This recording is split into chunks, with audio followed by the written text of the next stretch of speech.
Mukaifo okugatta poliisi n'omuntu wabulijjo naddala abavubuka poliisi etandiseewo emipiira mu bitundu by'eggwanga eby'enjawulo era nga wano Kampala tournament enebadde ku ssomero lya Lubiri SS erisangibwa e Mengo.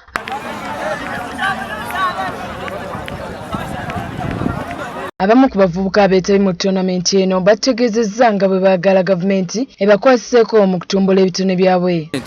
Twongere okuzimba talenti z'abaana abamu bongeremu n'okuteekamu ssente mu mupiira guno gwe tusamba era nga twebaza ne kansala waffe Kamya Godfrey kubanga yatusambye okujja wano okuyingira tournament eno.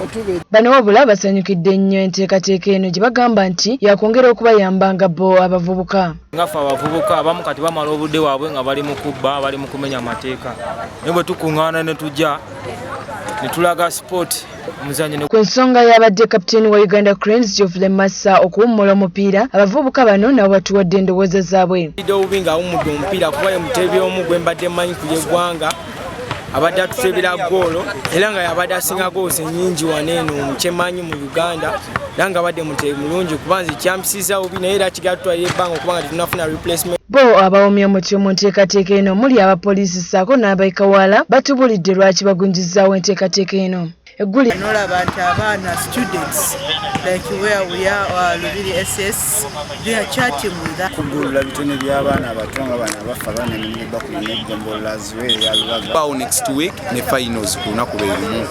So kino ekikopo wano wenjogerera ye Old Kampala Police Division. Erino likusakiddwa Robert Onyango ku Remiteko. Mupiira natandika okuwa abaana abato challenge. Naffe tandika ozannya ku mupiira kati nze ngeza ni golokipa.